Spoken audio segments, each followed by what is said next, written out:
Ok, muy bien, nosotros continuamos con lo que serían estas clases de escatología que comenzamos ya la semana anterior.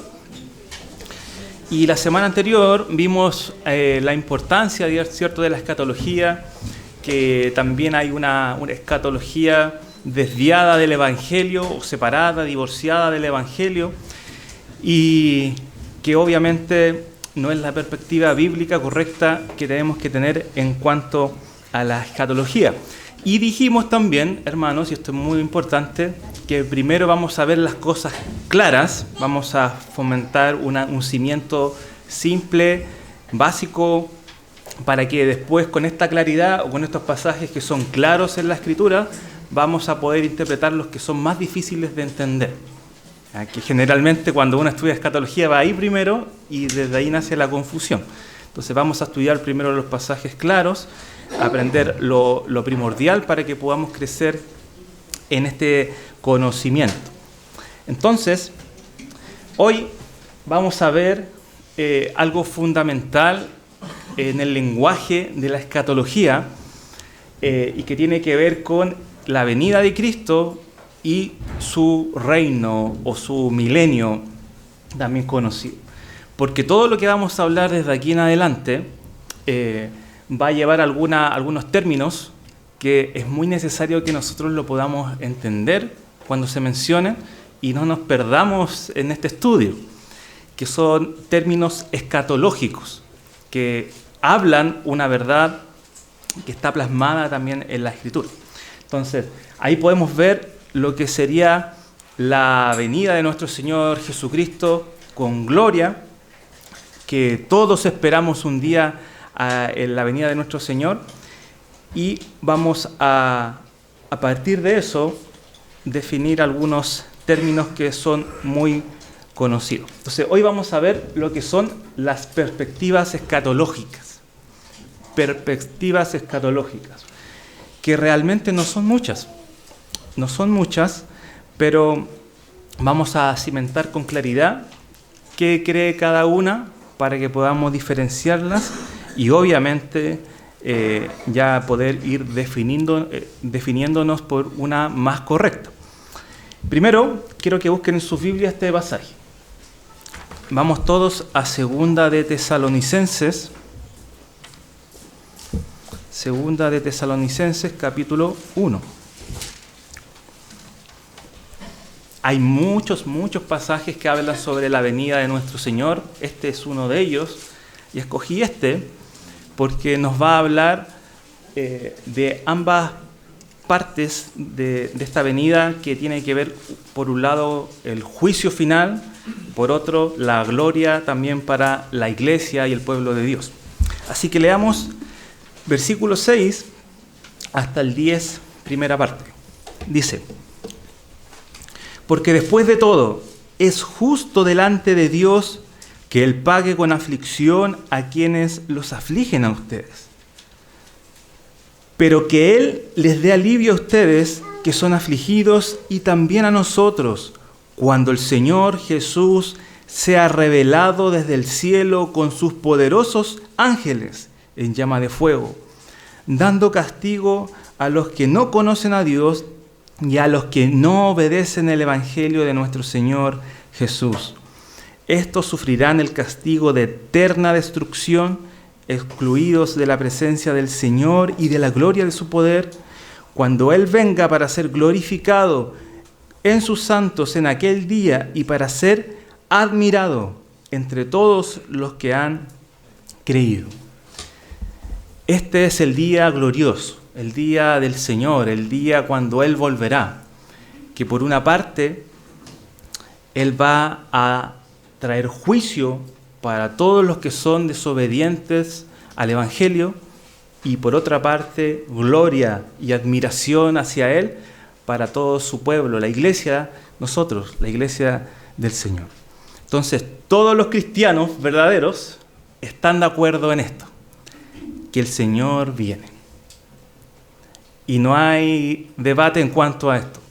El Señor viene, un día volverá con majestad, gloria, descenderá desde los cielos, todo ojo le verá, nadie podrá arrancar de su presencia, unos serán apartados para justicia, juicio, y otros serán apartados para gloria, para salvación.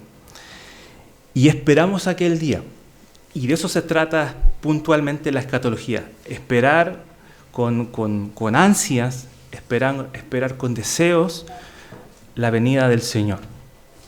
Pero si hoy no estamos esperando con ansias y con deseo la venida del Señor, es porque nos falta tal vez esta doctrina.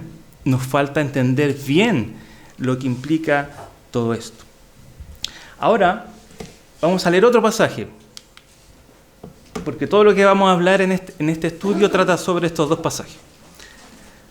Ahora nos vamos a algo un poquito más complicado. Apocalipsis 20.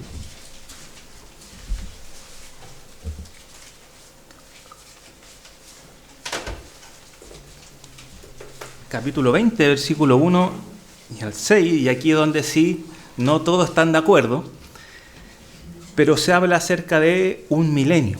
Leamos la escritura. Dice: vi entonces a un ángel que descendía del cielo con la llave del abismo y una gran cadena en su mano. El ángel prendió al dragón, la serpiente antigua, que es el diablo y Satanás, y lo ató por 1000 años. Lo arrojó al abismo y lo encerró y puso un sello sobre él para que no engañara más a las naciones, hasta que se cumplieran los 1000 años. Después de esto debe ser desatado por un poco de tiempo. También vi tronos y se sentaron sobre ellos los que se les concedió autoridad para juzgar. Y vi las almas de los que habían sido decapitados por la causa del testimonio de Jesús y de la palabra de Dios, y a los que no habían adorado a la bestia ni a su imagen, ni habían recibido la marca sobre su frente ni sobre su mano.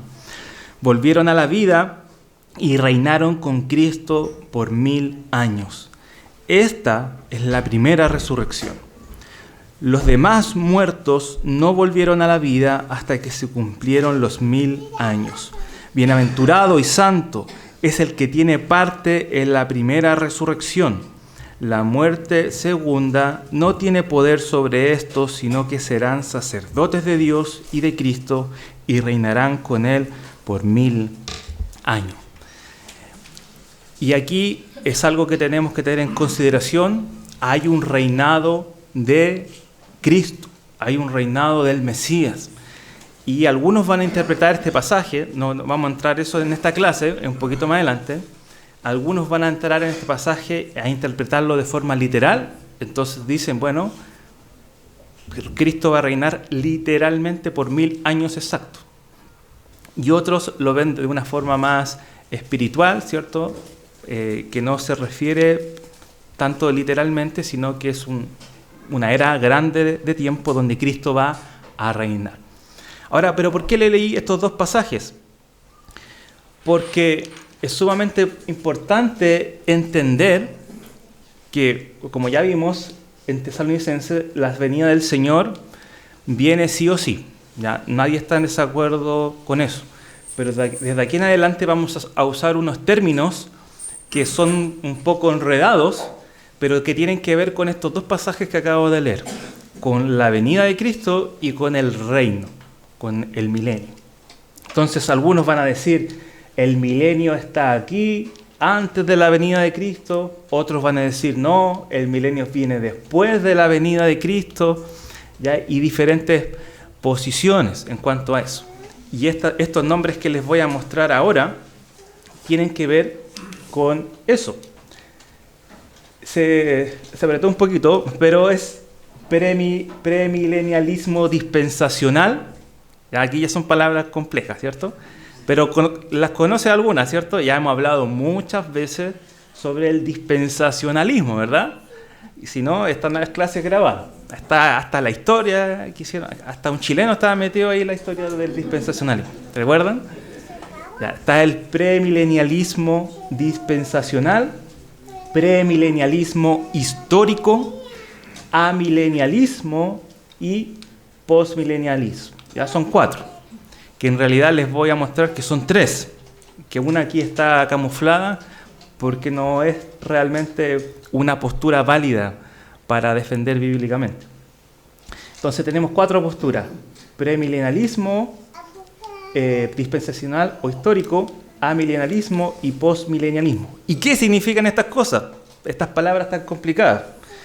Volviendo atrás, a ver, ahí está. Pre significa antes, que el milenio está antes de la venida de Cristo, aquí. Post significa después. Que la venida de Cristo es al revés, ¿cierto? De nuevo, el premilenialismo significa que Cristo viene antes del milenio, entonces el milenio está acá. Ahí sí. Y el postmilenialismo significa que Cristo viene después del reino y entonces el reino está acá. Y el amilenialismo significa sin milenio, ¿ya? Que está apuntando literalmente a que no hay un milenio literal, y dice no hay milenio literal como los premilenialistas lo creen que va a estar aquí, ¿ya? ¿A qué nos referimos con literal? Que literalmente Jesús va a venir a esta tierra, se va a sentar en un trono corruptible, va a reinar literalmente por 1000 años, no sé si en un calendario judío o el nuestro, pero reinaría por 1000 años literal, y sigue existiendo el mal en ese reinado, ¿ya? Tiene toda esa implicancia. Pero si es espiritual, es antes y hoy estamos viviendo ese reino. Entonces, es importante que entendamos las diferencias de cada uno. Entonces, el primero que quiero mostrarles es el premilenialismo dispensacional, ¿ya? O sea que Cristo viene antes del milenio. Antes del milenio. Yo sé que ahora no lo están viendo, pero poco a poco los voy a llevar a eso, pero les voy a ir mostrando la importancia de que ustedes estén seguros y convencidos en cuanto a qué creen en cuanto a esto, porque va a cambiar toda su vida de fe. El premilenialismo dispensacional, como ya dije, cree que Cristo viene antes del milenio. Y este es el diagrama en resumen, es mucho más complejo que eso. Pero, básicamente, esta es la primera venida de Cristo que nosotros ya conocemos, que el Señor vino, murió en una cruz, resucitó al tercer día y ascendió a los cielos. Aquí está el antiguo pacto, ¿cierto? La ley. Ellos creen en un Israel nacional. Ellos van a separar lo que es la iglesia de Israel. Para ellos Dios tiene 2 pueblos, Israel y la iglesia, los dispensacionales. Y este es un paréntesis, o sea, nosotros estamos en un paréntesis, un ups de Dios, ¿cierto? Como pasó algo, bueno, vamos a poner un paréntesis, y que ahora le llamamos iglesia, el pueblo de Dios gentil, hasta que Cristo venga en un rapto secreto. Yo sé que esto ustedes lo han escuchado, porque es la doctrina popular hoy en día. Hay un rapto secreto, o sea, Jesús viene, pero nadie lo ve, solo vamos a desaparecer. Yo sé que lo han visto en las películas, ¿cierto? Que va el piloto en el avión y el avión se cae. Ese es el rapto secreto, pero aquí la vida sigue tal como venía, pero quedó un desastre, ¿cierto? Desapareció gente, comienza la gran tribulación, primero la tribulación por 3 años y medio, y después la gran tribulación por 3 años y medio más, donde se levanta un anticristo, donde se levanta un líder mundial, ¿cierto? Y aquí es donde Dios lleva al arrepentimiento nuevamente al Israel que no se quiso arrepentir aquí en la primera venida, lo lleva al arrepentimiento acá. Y ahí vuelve Cristo, o sea, Cristo viene 2 veces, 3 veces, mejor dicho, sumándole la primera. Sería hasta casi la tercera venida de Cristo, y ahí viene y establece su reino literal por 1000 años. Y ahí hay mucha historia más detrás de esto, ¿cierto? Pasan 1000 años y Cristo no logra gobernar bien, se levanta una rebelión, que Satanás es liberado, porque es atado ahí, según ellos, Y al final Dios manda fuego del cielo porque ya no hay remedio con el ser humano y listo, comienza el estado eterno. Esta es la perspectiva más popular hoy en día y la que seguramente usted tiene en su mente, la que seguramente si estuvo en otra iglesia le enseñaron o que es la que más popularmente se ve por todos los medios en cuanto al futuro. Tanto que se hacen películas de esta cosa. Pero esta perspectiva no es histórica, es nueva. Nació en el siglo XIX, lo que quiere decir que 19 siglos, o 18 mejor dicho, no creyeron, la iglesia nunca creyó esta postura. Es nueva, es innovadora, es hollywoodense, todos los demás, ¿ok? Pero bíblica, no. Entonces, esta perspectiva es popular hoy en día, pero tenemos que tener cuidado porque a veces lo más popular no significa que es lo correcto, lo sabemos, ¿cierto? Y cree que Cristo regresa antes del milenio, como ya les dije, ese milenio que está en Apocalipsis 20, y es una forma de premilenialismo. El premilenialismo sí es histórico, es antiguo, el otro que les voy a presentar. Ese sí lo podemos tal vez tener como una postura más válida, pero el dispensacional no, porque va a separar a Israel de la iglesia, va a incluir un rapto secreto solamente porque separa a Israel y la iglesia, nace de ahí esa doctrina, y ninguna de las otras posturas cree eso. Ninguna históricamente lo ha creído, jamás. ¿Sí?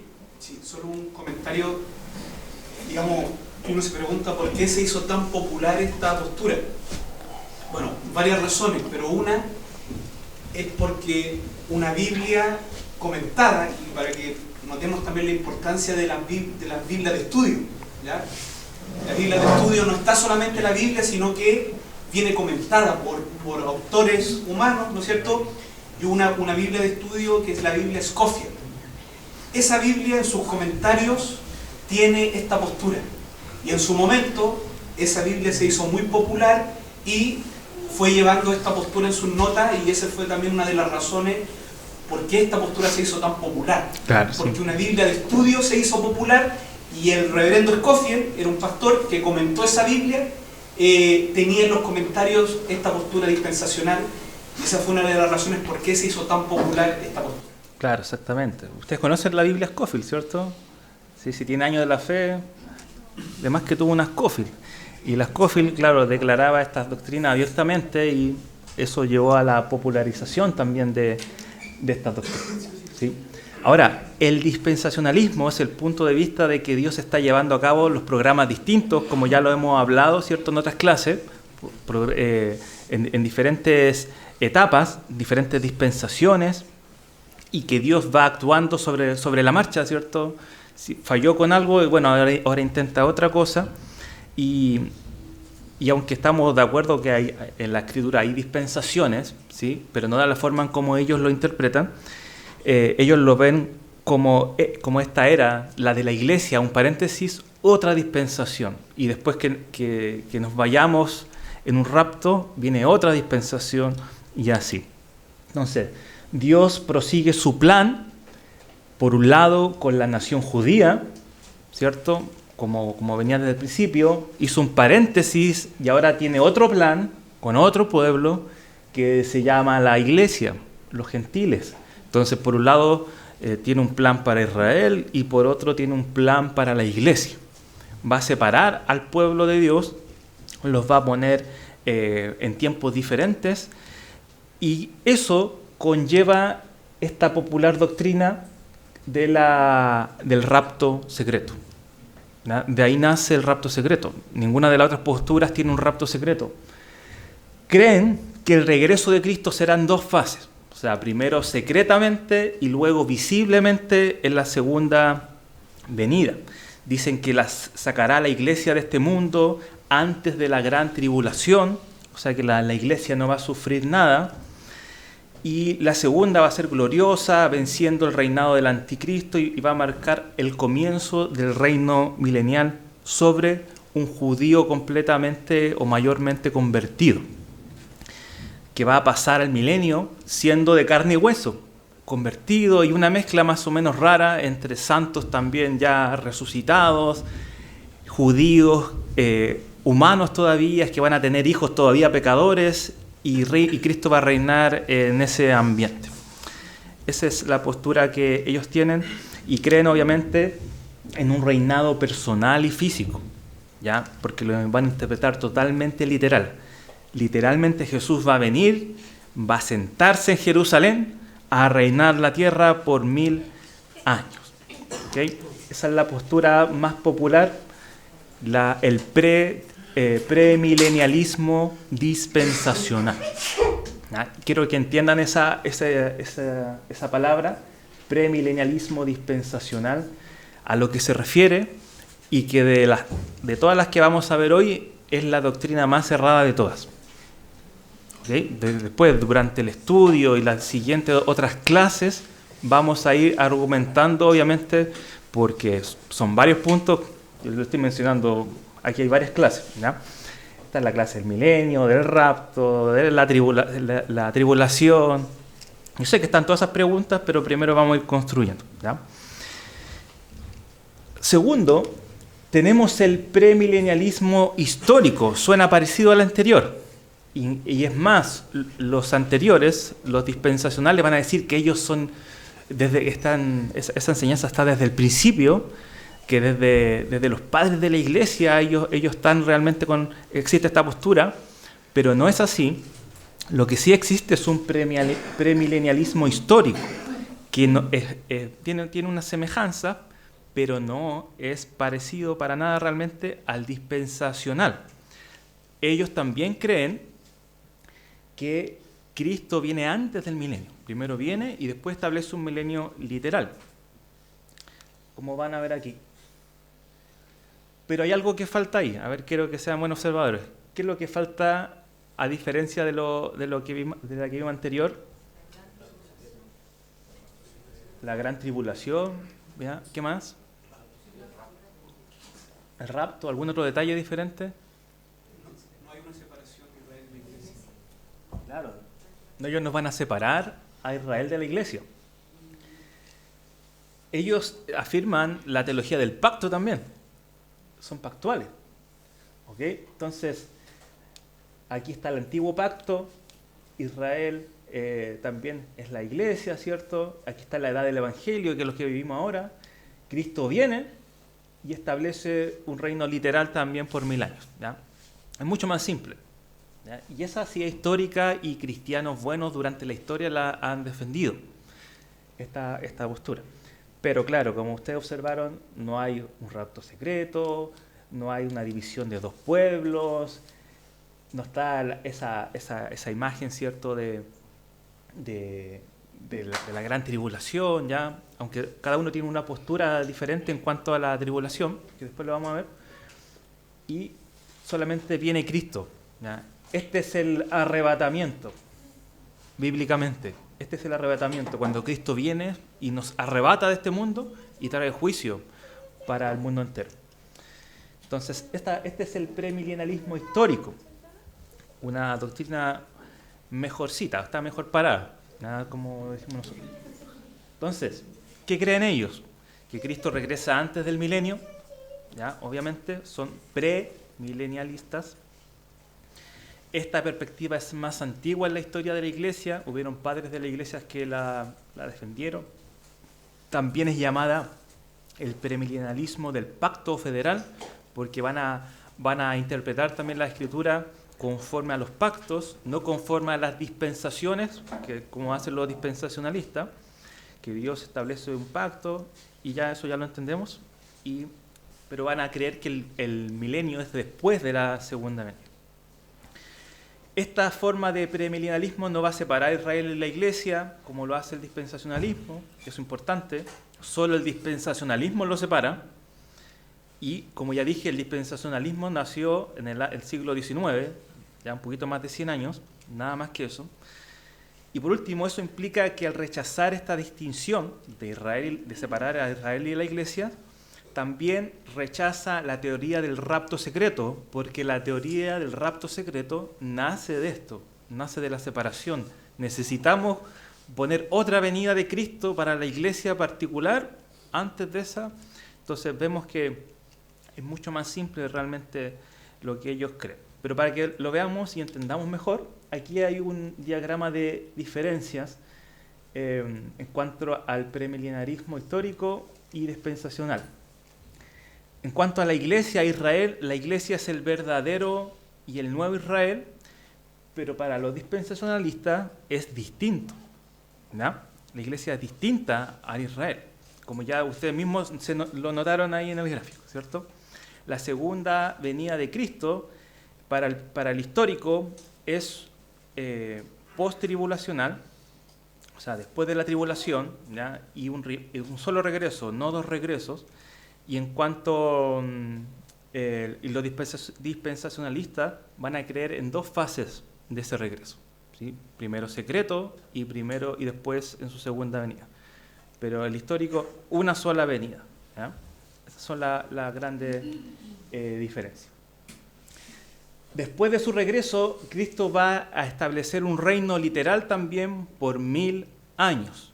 1000 años donde también sigue la maldad, 1000 años también donde va a haber otro, digámoslo así, juicio de Dios desde los cielos, después de esos 1000 años, y Satanás estará atado después de la segunda venida de Cristo. O sea, Cristo viene, ata a Satanás por 1000 años y lo sueltan al final para que deje la embarrada y lo castigan, algo así. No creen en el rapto secreto, como ya vimos, porque eso nace de separar a la Iglesia de Israel, y es relativamente nuevo, y no van a separar a Israel de la Iglesia en diferentes planes redentores.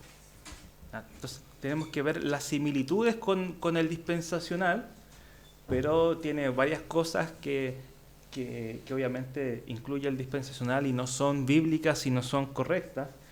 Y esta es una postura también, podríamos decir, válida para debatir con alguien, ¿ya? Válida. En tercer lugar, está el postmilenialismo. Post significa después, ¿cierto? Jesús viene después del milenio. Eso implica que el milenio está antes de su venida, o sea, puede estar ahora. Entonces, se ve mucho más simple, así nomás. Cristo asciende a los cielos, está el antiguo y está el nuevo pacto, ¿cierto? Para ellos, los postmilenialistas, que Cristo viene después del milenio, esta es la edad de la Iglesia, o sea, desde la primera hasta la segunda venida, y aquí hay persecución, humillación, tribulación, pero el mundo va a ir mejorando, el mundo va a ir prosperando, el cristianismo va a ir conquistando las naciones.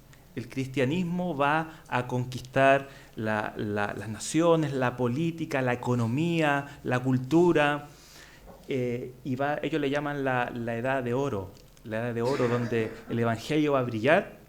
No todos van a ser salvos, obviamente, pero la mayoría del mundo sí. Entonces ellos tienen esta perspectiva. Y este es concretamente el milenio, ¿sí? Una edad de oro donde ellos obviamente van a enfocarse un poquito más a también tal vez trabajar en más aspectos culturales, sociales, en aspectos también involucrarse en la política, obviamente, porque por ahí va la cosa, según ellos, en las artes y demás. Entonces, aquí hay como una visión más de conquistar el mundo con el Evangelio, y ellos creen que el milenio está antes. Ya cuando el mundo esté casi conquistado por el Evangelio, por la Iglesia, Cristo regresa, da su juicio, un solo juicio, una sola resurrección, y comienza el estado eterno. Esa es la perspectiva del postmilenialismo, ¿ya? Que es simplemente sencilla, ¿ya? Sencilla, Ahí está la definición. Post es después del milenio, enseña que Cristo va a regresar después de ese milenio y que no es necesariamente literal, que todo lo que está ahora, ¿cierto?, pasando es el reino milenial, pero no de una forma literal. También Cristo, y eso es importante, reina ahora desde los cielos. Los premilenialistas, los que vimos anteriormente, para ellos Cristo no está reinando hoy, va a reinar después. Cristo reina ahora desde los cielos y su regreso va a culminar con gloria. Y como le dije también, el milenio es una edad de oro, un momento en el futuro también, donde va a producir una expansión del Evangelio en el mundo, el Evangelio va a crecer, va a conquistar, la política va a ser tomada, ¿cierto?, por cristianos, el Evangelio va a ser llevado hasta los confines de la tierra y la mayoría del mundo va a ser discipulado. Esa es la perspectiva postmilenialista, es una perspectiva más progresiva, ¿ya?, que va a ir transformando al mundo de una forma más cultural y que obviamente va a transformar y traer consigo la venida del Señor. Y también ellos no van a ser dos pueblos de Dios, para ellos el pueblo de Dios es uno, Israel en el Antiguo Pacto y la Iglesia en el Nuevo Pacto. Muy sencillo, ¿cierto? Y antes de pasar a ¿queda alguna duda? A veces lo he mirado con cara media confundido. Quizá un pequeño comentario del postmilenialismo. Quizás dos cositas. Bueno, los postmilenialistas, la verdad es que vamos a ver ahora que tienen muchas similitudes con el amilenialismo, pero ellos, digamos, se destacan, si uno conversa con un postmilenialista, en que ellos tienen una perspectiva positiva de la historia. Ellos creen que la historia va a terminar bien, como tú dices, que el Evangelio va a conquistar el mundo y que la historia tiene una visión optimista, claro, ¿entiendes?, de la historia. Y claro, ya nosotros, digamos, los que no somos postmilenialistas nos ven como una perspectiva pesimista, ¿cierto? Y lo segundo, quizá un pequeño dato histórico, el postmilenialismo tuvo su auge en el siglo XVII y XVIII aproximadamente. Muy grandes pensadores cristianos fueron postmilenialistas, como por ejemplo Jonathan Edwards, una de las mentes más, digamos, por todo mejores en la historia de la Iglesia desde el punto de vista teológico. Y claro, esos dos siglos, por ejemplo, fue el auge de los grandes movimientos de avivamientos en el mundo, siglo XVII y XVIII. En varias partes del mundo hubieron grandes avivamientos, particularmente en Estados Unidos. De ahí se habla de los grandes despertares espirituales, en donde parecía que todos se estaban convirtiendo al Evangelio. Claro. Fue el tiempo también de las grandes misiones mundiales, cuando el Evangelio llegó a China, a la India, y parecía que el Evangelio estaba llegando a cada rincón del mundo. Entonces, el postmilenialismo también tiene su auge en una época donde parecía que efectivamente el Evangelio estaba llegando a todo el mundo, donde se estaban produciendo grandes avivamientos. Entonces, creo que también hay una relación ahí. Evidentemente los postmilenialistas van a tener su base bíblica, ¿ya? Es una posición intelectual, digamos, ellos van a basar su postura en la Escritura, pero también es hijo de una época. Es hijo de una época donde parecía, ¿no es cierto?, que el Evangelio estaba avanzando y desde esa perspectiva, bajo la mirada postmilenial, parecía que efectivamente el postmilenialismo era la postura correcta. Claro. Entonces, algunos datos en cuanto a la visión postmilenial. Sí, gracias, pastor. Sí, mayormente lo abrazaron los puritanos, ¿cierto?, en esa época, y bueno, con ese detalle lo podemos entender mejor por qué fue tan bien, cómo creció tanto esa postura, ¿sí? Hermano Frank. Un detalle también de los post es que para ellos la venida del Señor queda bastante todavía. Sí, eso es una de las cosas, digamos, negativas, o que podríamos argumentar en contra de ellos, que para nosotros la venida de Cristo es inminente. Y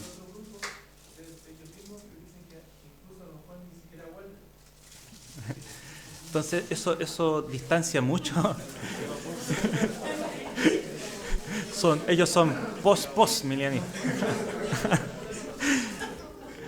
Okay. Claro, eso distancia mucho a la venida de Cristo del siglo actual, porque no estamos viendo que estamos conquistando el mundo, ¿verdad? Y eso puede desalentar también a la iglesia, pero vemos en la Escritura que siempre la venida de Cristo alentaba a la iglesia, a que Él podía venir, y los apóstoles vivieron bajo ese pensamiento también. Muy bien, entonces pasamos al amilenalismo, que es muy similar, ¿ya? Tiene algunas diferencias, pero si se fijan en el gráfico anterior era muy parecido. Aquí está la ascensión de Cristo y aquí está el regreso de Cristo, ¿ya? Y con eso podríamos cerrar la Biblia y irnos para la casa. Así de simple. Está el antiguo pacto, ¿cierto? Acá el nuevo pacto, y que es el milenio, desde la primera venida hasta la segunda venida. O sea, esto es Apocalipsis 20, 1 al 6. Satanás fue atado al principio cuando Cristo vino. ¿Ya? Después vamos a ver todos esos argumentos, ¿ya? Tranquilo. Satanás es atado al principio, o sea que hoy está atado, como si leímos atentamente el pasaje, si leímos atentamente el pasaje, para que no engañara más al mundo, ¿ya? En ese sentido está atado. Ya él no puede engañar a las naciones como antes lo hizo. Engañó a la mayoría de las naciones perdidas en la idolatría y demás. Está atado en ese sentido, no puede más engañar a las naciones para que resplandezca el Evangelio, y por eso hemos tenido esta era enorme de personas que han venido al Señor, pero antes del fin, antes de que venga Cristo, va a ser desatado por un poco de tiempo, y ahí Cristo va a venir, ¿ya? Y como ya leímos en Tesalonicenses, va a traer juicio y va a traer salvación también a la vez. Y desde ahí comenzaría el estado eterno, ¿ya? Y obviamente este es un milenio no literal, un milenio espiritual, en nuestros corazones, con la iglesia. Pero eso, que sea espiritual, que no sea literal, no le resta importancia al milenio, porque Cristo está sentado en su trono, ¿ya? Creo que es importante también remarcar eso. Entonces, milenialista significa o trata de explicar que es sin milenio literal, ¿ya? Este término no está del mayor, o sea, no está como, o no explica mejor, ¿cierto?, esta postura, porque era una respuesta a decir que no había un reino, un milenio literal, ¿ya? Pero si creen en el milenio, como ya recién dije, y enseña que este milenio es simbólico, no literal, ¿ya? Simbólico, espiritual, hoy, no después de que Cristo venga, sino hoy. Y el milenio es el periodo fácil entre la primera y la segunda venida de Cristo. Ya lo que está aquí. Entre la primera y la segunda venida de Cristo. Ahora, ¿qué nos diferencia un poquito del anterior, del postmilenial? Que bueno, nosotros tenemos no tanto una perspectiva pesimista, diría yo, ¿ya? No creemos que vamos a conquistar el mundo, pero sí creemos que el bien y el mal van a crecer juntos. La cizaña y el trigo van a crecer juntos hasta que venga el segador, hasta el fin de los tiempos.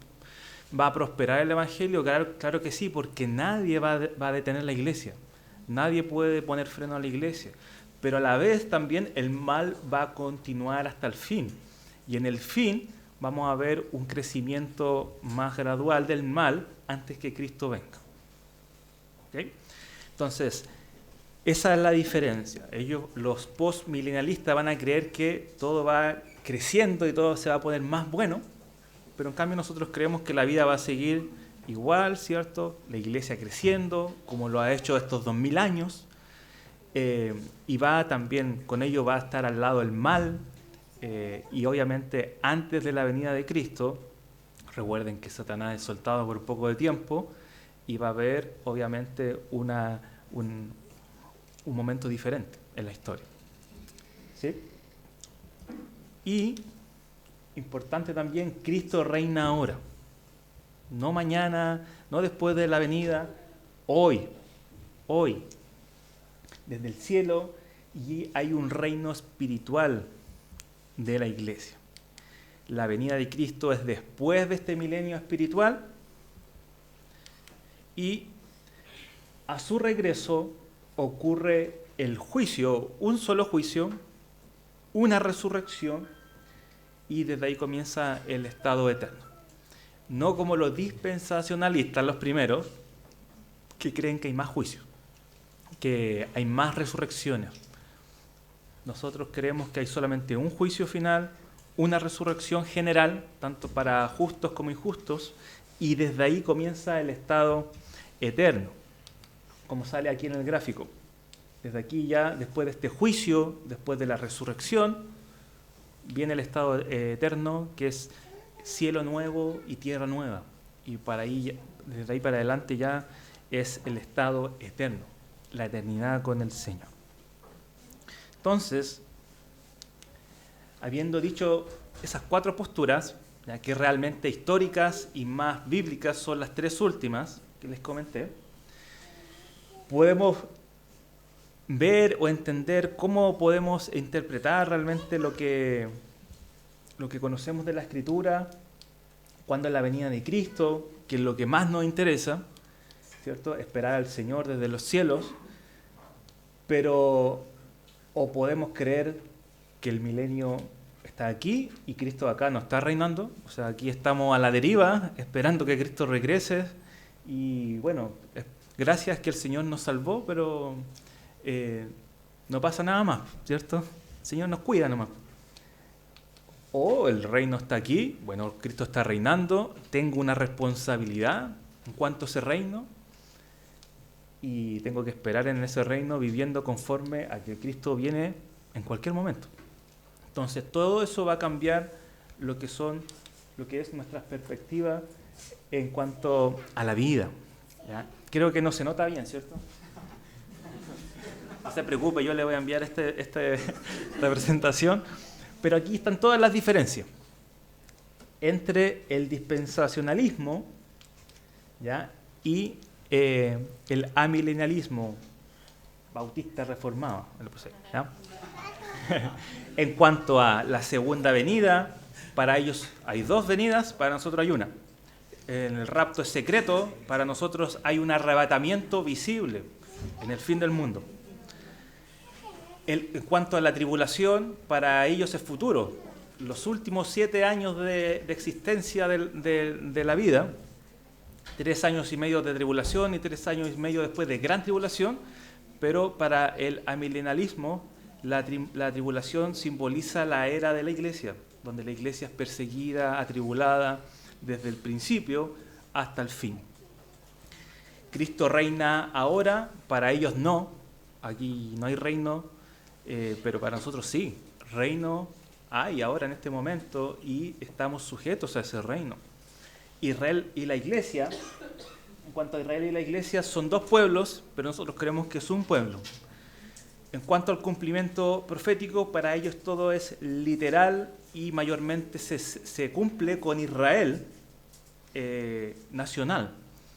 Pero para nosotros no, el cumplimiento profético lo hace Jesús y su iglesia.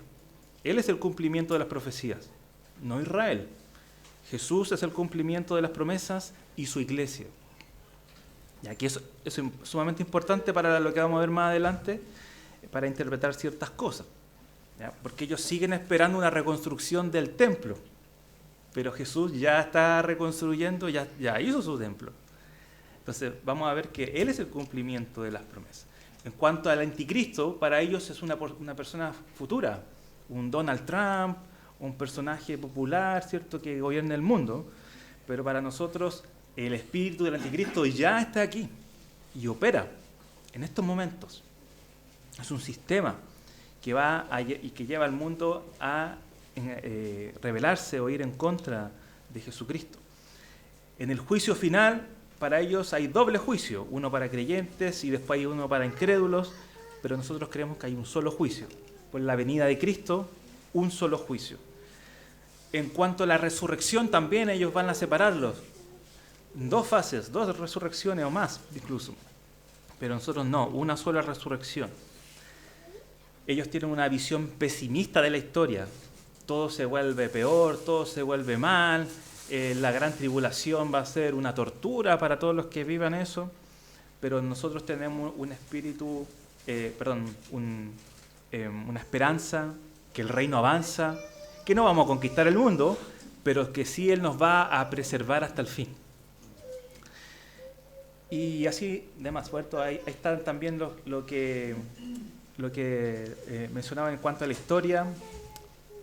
Los orígenes históricos del dispensacionalismo están en el siglo XIX, con Darby, Lacunza, que se llama el chileno, ¿cierto? Lacunza, que leen su escrito y demás. Ya es nueva esa doctrina, pero en cambio el amilenalismo lo afirman los padres de la Iglesia, Agustín y los reformadores. Entonces tenemos un arduo respaldo histórico también de que es la postura correcta, ¿cierto? Y además decir que ellos no tienen fundamento confesional. O sea, no, si usted le pide una confesión de los dispensacionalistas, no hay, ¿ya? Pero nosotros sí tenemos una confesión, obviamente, la bautista de 1689. ¿Ya? Entonces, usted nunca va a encontrar una confesión dispensacional, y menos que estén de acuerdo entre ellos, mucho menos. ¿Ya? Cada uno hace la suya propia, según lo que le parece, ¿sí? ¿Nuestro hermano Roberto? Podría, para que no quede atrás la parte que yo entiendo, de que está Satanás atado, para que quede claro, digamos, o sea, que uno sabe de que no es que está atado al 100%, sabemos que está restringido, sigue engañando, por eso todavía hay sectas grandes en el mundo, que podría aclarar eso para que no vayamos a pensar de que tal vez está atado completamente, imposibilitado de poder dañar o engañar. Claro, sí. Es un tema más para otra clase, ¿ya? Viene más adelante, pero sí, mi hermano dice que es importante aclarar, porque, claro, no interpretamos eso de forma literal, ¿cierto? ¿Acaso alguien puede con una cadena atar a Satanás? No, es un espíritu Satanás.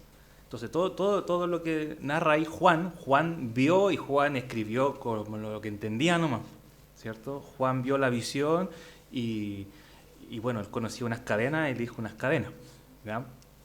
Pero es que Satanás es limitado, y dice la Escritura aquí en Apocalipsis 20, todavía lo tengo aquí abierto, dice, para que no engañara más a las naciones hasta que cumplieran los 1000 años. ¿Okay? Entonces, creemos que Él es limitado, ya no puede engañar a las naciones como lo hacía antes de la primera venida de Cristo. Antes los tenía cegados, ¿ya? Los tenía en la idolatría.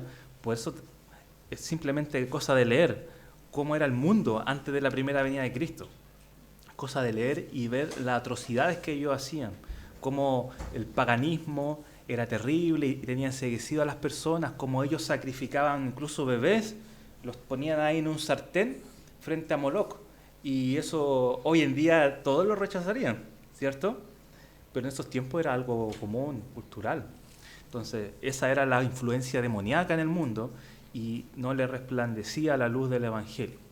Por voluntad de Dios, por soberanía de Dios, porque a Dios le complació en el tiempo indicado enviar a Jesucristo para que resplandeciera la luz.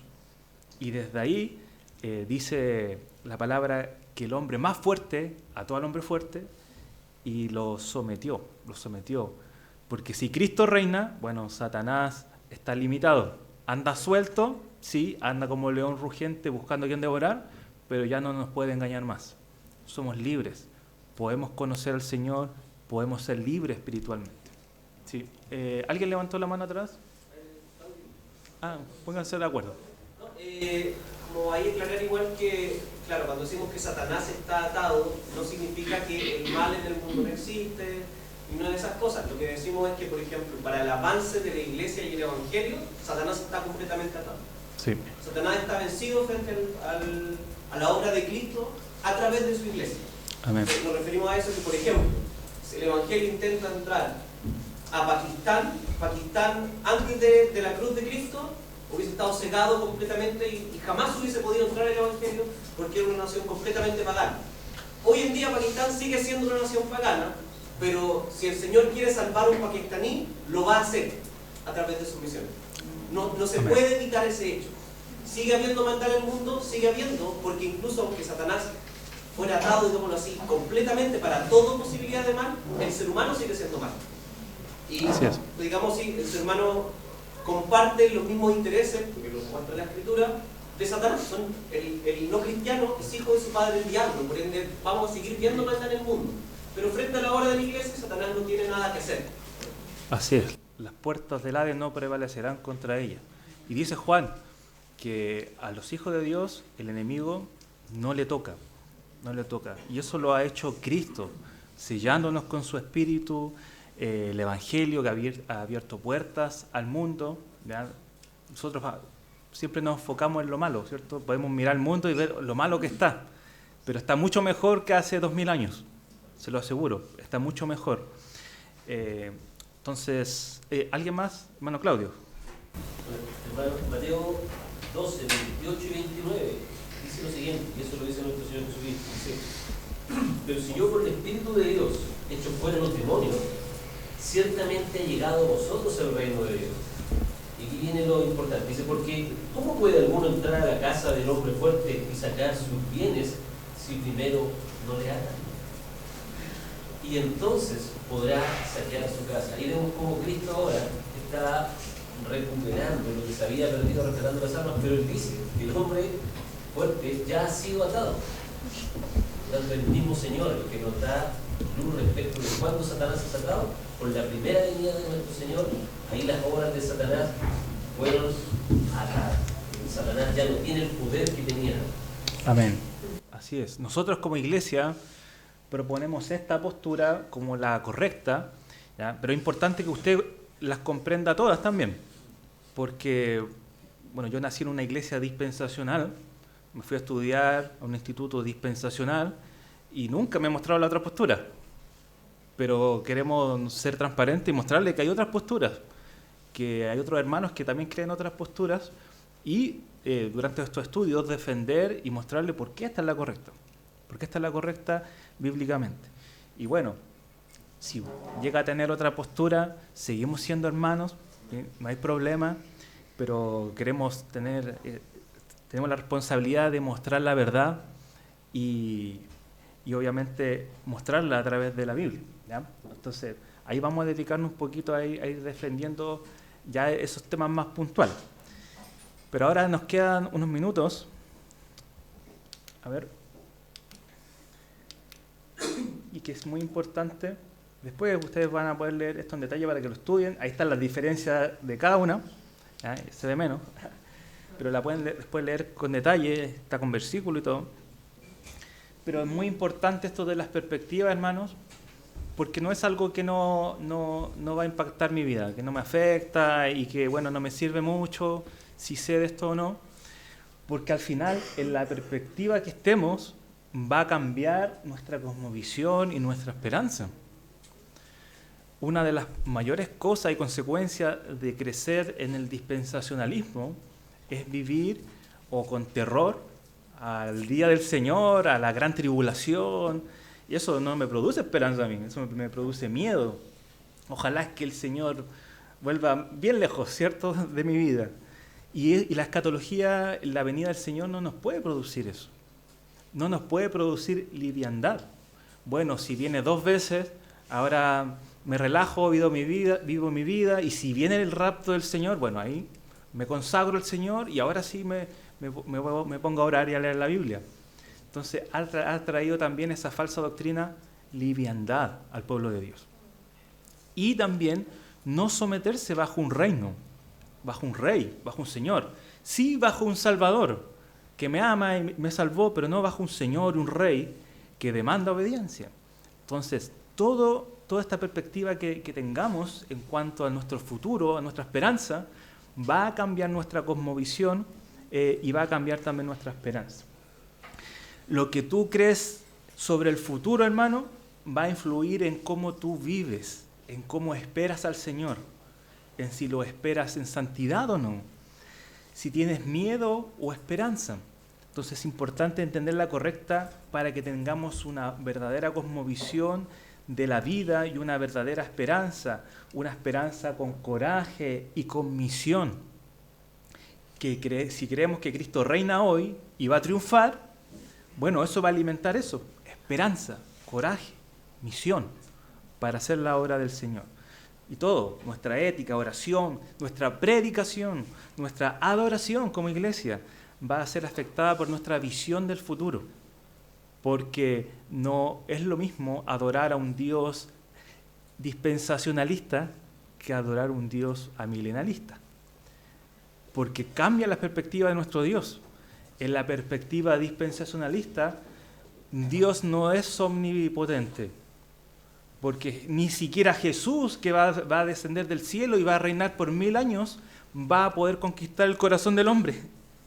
Va a tener que sí o sí Dios enviar fuego del cielo para consumirlo, porque Cristo no pudo.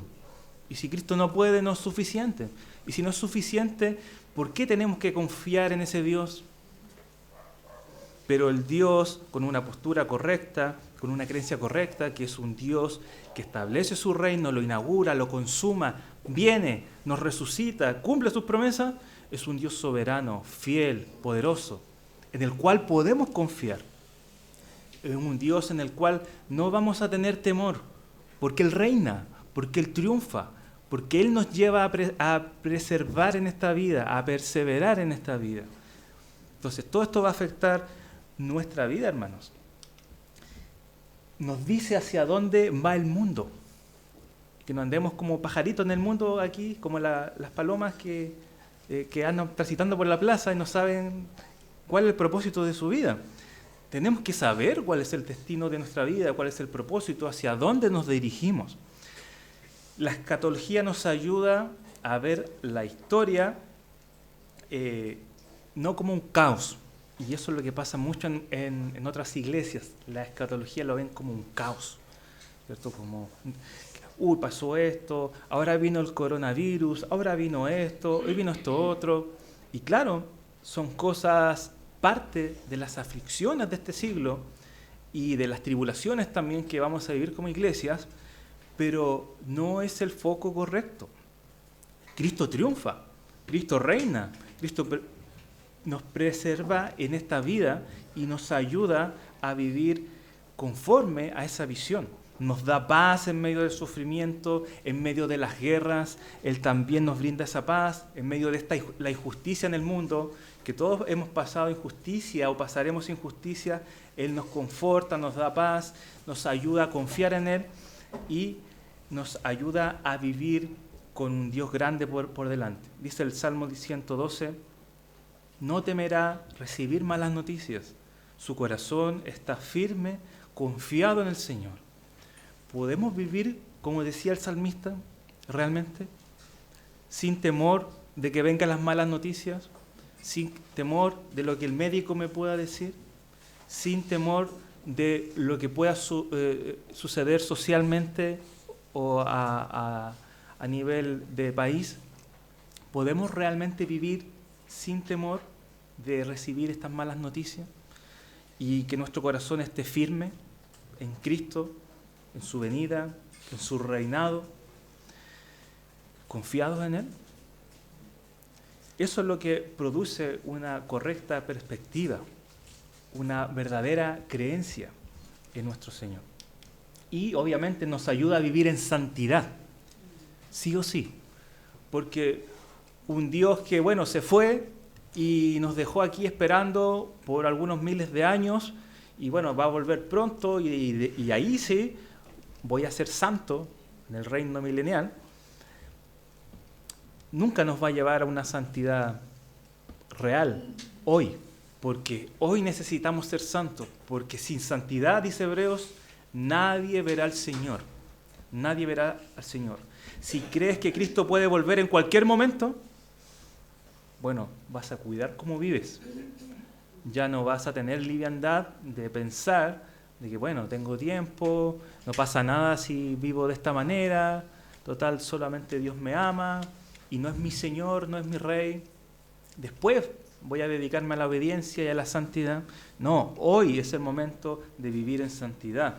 Si crees que el reino ya ha venido y estás en ese reino, vives con responsabilidad hoy, aquí y ahora, según ese reino. Ese reino tiene bendiciones y si no crees en ese reino, pierdes esas bendiciones.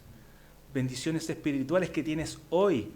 Seguridad, confianza, firmeza espiritual que Dios te ha dado para vivir esta vida hasta que Él vuelva.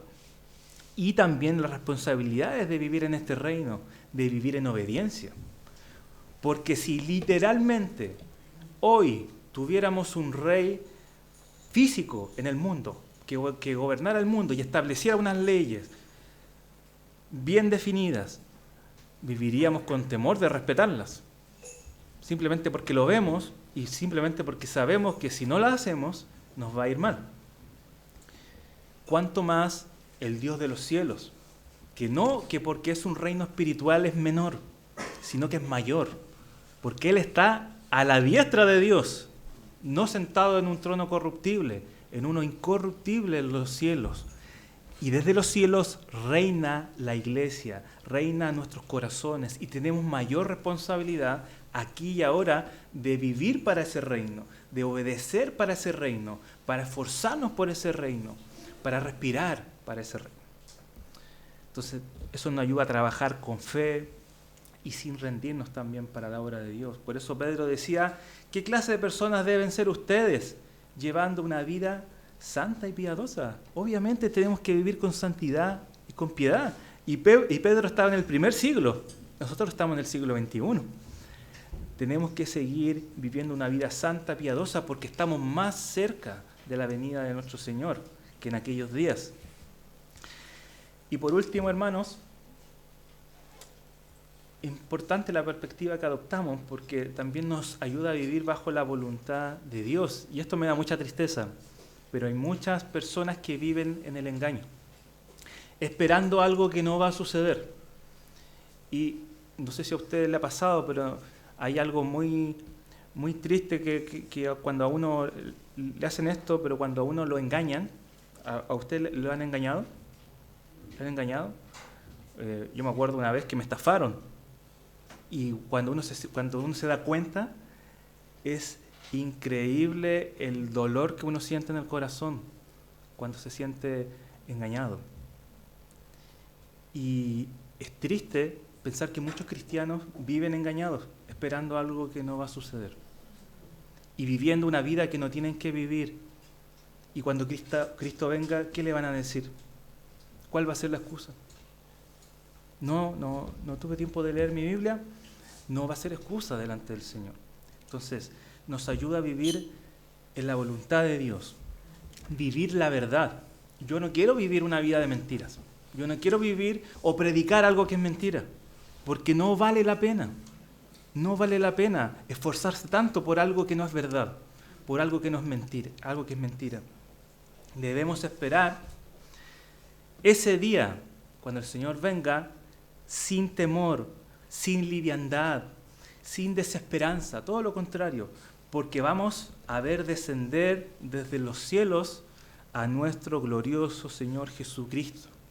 Y que cuando Él aparezca podamos estar satisfechos y decir, lo hice bien, hice lo que el Señor me pidió. Y qué mayor regalo de que Él nos diga eso. Buen siervo fiel, buen siervo fiel. Necesitamos investigar estas cosas, hermanos, porque realmente se trata de nuestra vida, se trata de nuestro Señor. Hoy día hizo frío, ¿cierto? ¿O hace frío? Pero el que sabe la importancia del día del Señor, el que sabe la importancia de venir y adorar a Dios y escuchar su palabra, se levantó igual. Con el frío y todo, con estufa o sin estufa. Pero el que no ve la importancia, el que no le toma el peso al día del Señor, el frío le ganó y se quedó. Es lo mismo con la escatología. Cuando no le tomamos el peso a la venida del Señor, al reino y a las cosas que Dios nos ha revelado en su palabra, vivimos conforme a esa ignorancia, vivimos conforme a esa mentira. Pero cuando lo tomamos seriamente, vamos a cambiar nuestro comportamiento, nuestra vida, nuestra forma de vivir. Amén. Amén. Oremos y ya después tenemos un tiempo para compartir. Señor, gracias Padre por tu palabra, gracias por este tiempo de estudio.